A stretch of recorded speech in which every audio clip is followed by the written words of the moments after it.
Kendall with the Farmer Johnson YouTube channel here. Today we're moving around some of our combines because pieces are starting to come in for our new 300,000 bushel grain bin. We don't want those pieces sitting outside in the weather, water getting in between the layers of metal. So we're trying to get them pieces put in the barn here at Grandpa's.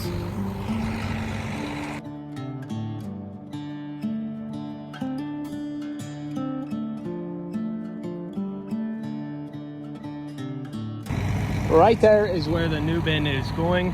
The foundation has already been poured for it. Right now they're working on the walls. This bin is going to be built up higher on concrete than any of our other grain bins. It kind of looks goofy to put a 300,000 bushel grain bin right here and have these two smaller ones right there. But essentially we're setting this up so if we ever want another leg and another dryer, this bin right here can be used as a wet bin. I think this one is our current wet bin. And we want to set up to where we can use, what was that, old bin 5 as a wet bin? I don't know, it's drawn up in cool plans, and I don't really understand it all right now. I just know that's where the new one's going, and it's big.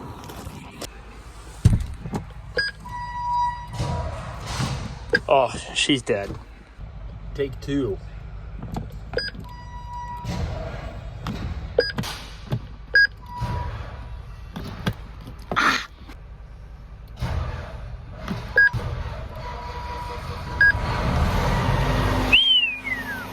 Now that we got this rig started, we're going to bring both 9250s over to the shop because these will need gone through first because we got a lot of corn to shell this year.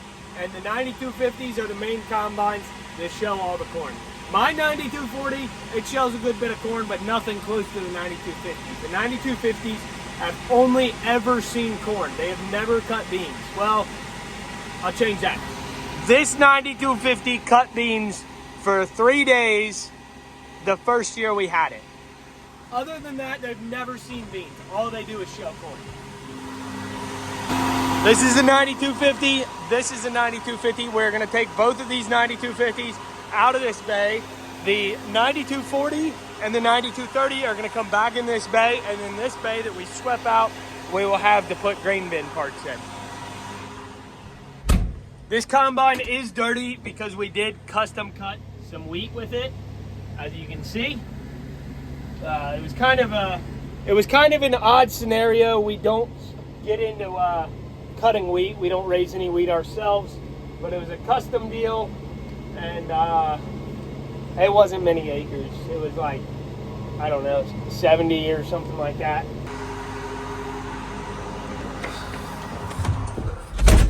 This machine's pretty clean. It does have some dust sitting on it from just sitting in a barn all year, but we did not custom cut any wheat with this machine, so it's pretty decently clean.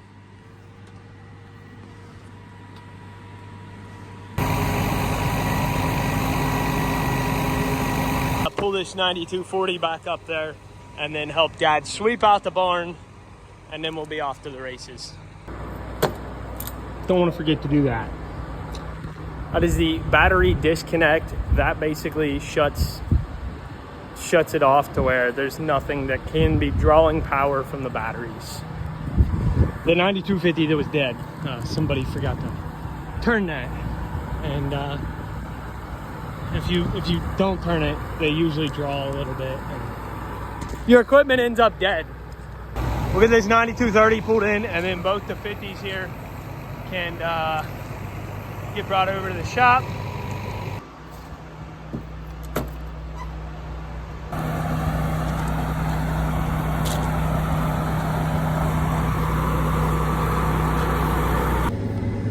Shuffling combines around while our new grain bin is getting built. Putting walls up. I think that bin is going to be so high off the ground because I think there's a conveyor system or something like that that goes underneath the whole grain bin.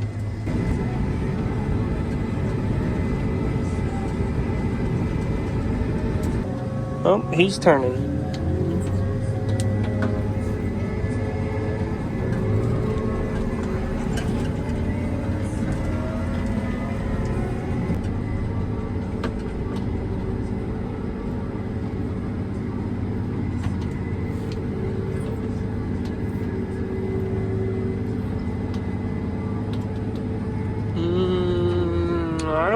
we got going on down here. I don't know if they can move or if I can get around them.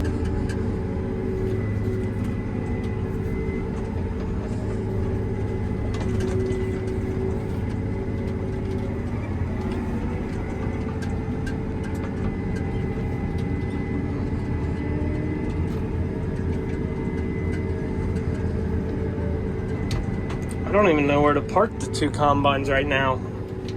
We haven't quite got all the tillage equipment, and I think we still got two planters out that haven't been put away.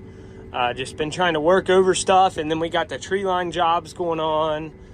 We've had spraying going on, mowing going on. There's a lot of stuff going on. Not many people working in the shop on equipment. I think we got one guy in the shop working on equipment right now.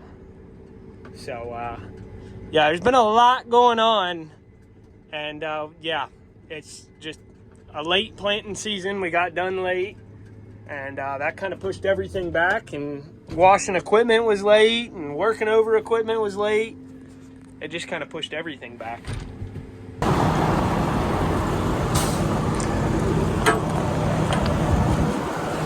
Oh.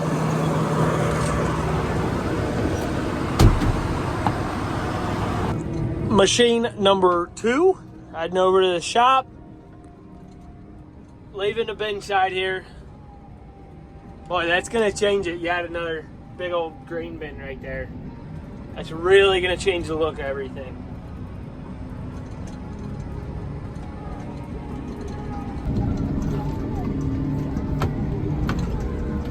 That was Rick, and that's one of our semis. Rick is hauling gravel in there where they're building the bin.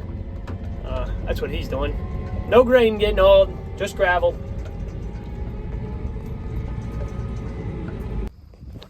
I got the combines moved over to the shop. Working on a couple other things right now. I ran over to my house, and this is something I have not showcased yet. I was planning on showing the building process of this project, but I was actually on vacation when the building process started, and by the time I got back from vacation, it was pretty much done. Here it is. This is what has been going on here at my house. This is a barn that I had built. The Amish come in and built this barn in five days. They come back on the 6th day and hung about 4 pieces of metal back there. They didn't even work here for hardly more than a couple hours. They were here for like 2 hours and they hung a couple pieces of metal. But this is it. It's a, I think it's in here. This is a 48 by 72 pole barn. And then it's got a 20-foot lean-to on the back. The plan is with this lean-to to eventually be able to run cows out of part of it. And then I was kind of thinking, like, you know, run cows from around here over there, that have this be, you know, structure, barn space for the cows. Run the cows back over on the hills, the nice place, like, you know, that rolling ground would be really nice to run cows on. So that's my plan here. And then I was thinking over in here, I could keep some of my firewood because I do burn firewood in the winter. We went ahead and I did half of it in concrete. The main reason I went with half of it in concrete is because of the funds. It's very expensive. It's very expensive to build a barn. And I went with this half in concrete because I do not have city water out here, and I haven't figured out how I'm gonna get water to the barn yet. My house is ran off a cistern, and I would prefer to do something different with the barn, have it on its own water deal, whether that's a filtered way to pull water from the pond. I don't know if that's an option. I've kind of looked into, I've kind of checked it off my list because I don't think I'm gonna go that route. But I've kind of looked into having a well dug because, you know, then I'd have water out here. But from what I can see, wells are very expensive. And I've also kind of looked into just hooking into the city water that's at the road. But number one, that's expensive to hook into that. And number two, that is a long way to trench back here. I guess the trenching aspect of it, trenching the water back here, doesn't scare me that much as the bill for hooking into the city water. I'm not looking forward to that. So I'm kind of looking into it right now to see if I could find a cistern that I could bury bury in the ground and collect the rainwater from the roof and use that. I went with this like texturized metal. I don't know if you can see it in this light, but it's really cool. It's really sharp looking. And then I also went with these huge windows on the side. These are massive. I think these are like 4 by 6 foot windows, which are absolutely massive. But I really like the windows. I'm really looking forward to getting a lot of use out of this barn and being able to work on my stuff out of the weather and just really having a place to store stuff. And then eventually, I'm really excited to run some cattle out of the back of the barn and stuff like that.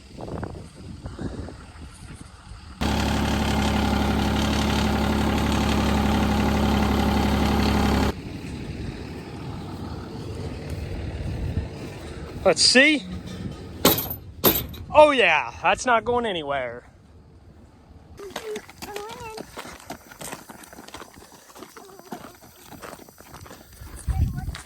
Well, it's after the normal work day.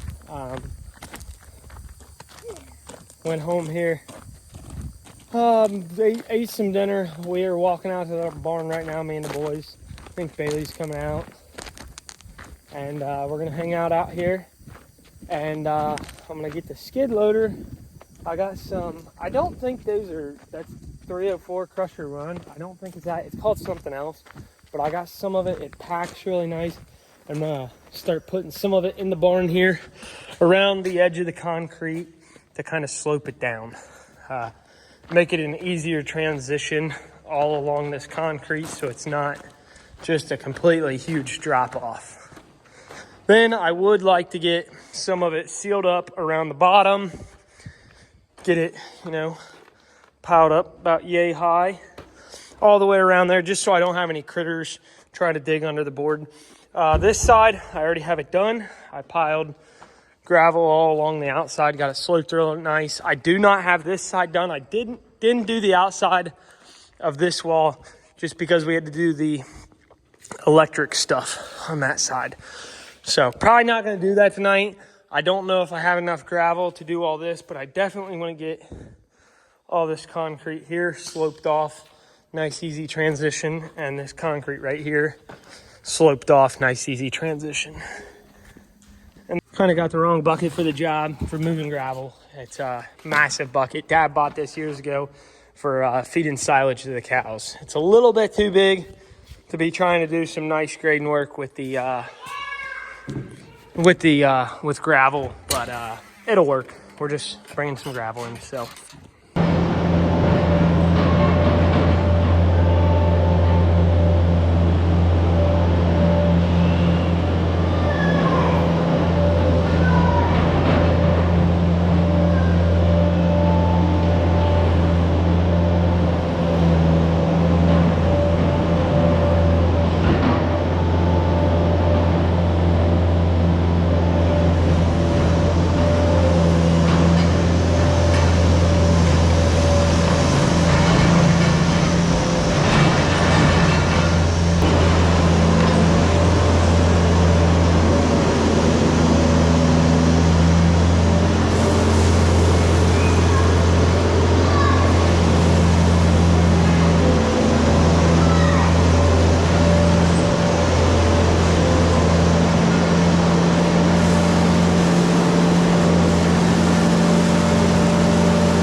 I think on the sloping up to the concrete, I think we're pretty good shape right now. There's some spots like this, but I think we're definitely high enough. There's some spots that's gonna settle and stuff, so I'm gonna sweep some of this gravel back in and rake it around a little bit. It's kind of hard to do a nice grading job with a massive bucket on the skid loader like that, but we'll get it knocked down here.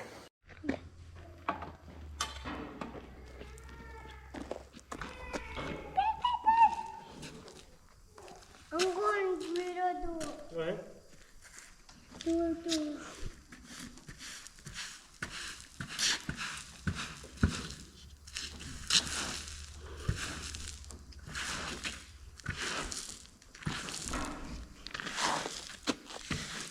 Watch out. Sweeping through you. Sweeping through here.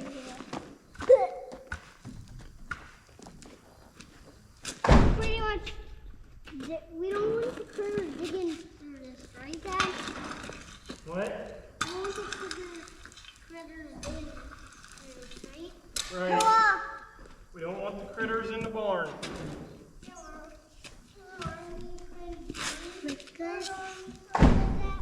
We're gonna put garage doors on, yeah. Partially, yeah. Will you run them over with your truck? Yeah, maybe I'll run them over with my truck. Or maybe I'll have you run them over with your bike. Well, this answers that. The barn is already too small. Tonka truck with the skid loader does not fit. Oh, that close. Daggone. I guess I could always leave the cab hanging out. What scared you? What?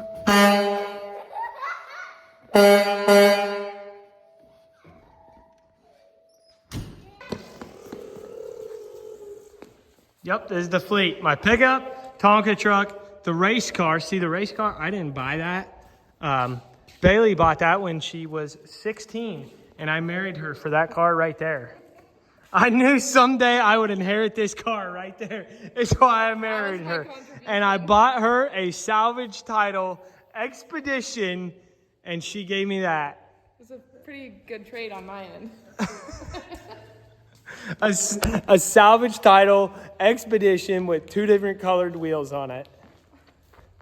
Well, 3 wheels are one color, 1 wheel's a different color. Bought it at a chop shop. It was a great deal. Actually, when it comes down to it, I think this truck actually has a salvage title. Actually, I know it does.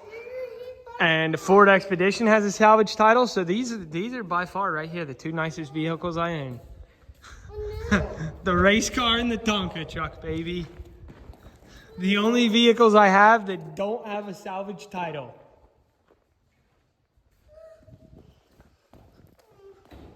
Dad, What? you eat this. Eat it. On my truck, let me know. Are ranch hands coming back in? I think ranch hands look sweet. And I really think I would like the looks of my truck with a ranch hand. So I've been scouring Facebook Marketplace trying to find a used ranch hand to put on this. I want the whole deal. I think ranch hand bumpers are coming back in, but I don't know. Maybe I'm just getting older and more grandpa and so on and so forth and whatnot. But I don't know. I think ranch hands are sick. Oh, just need garage doors now. Right? Yep. Well, I need garage doors and some exterior landscaping and lights and electrical plugs and I don't know, a lot of stuff. I need a lot of stuff, but garage doors are next on the list. They're supposed to be here Friday. Right? Yeah.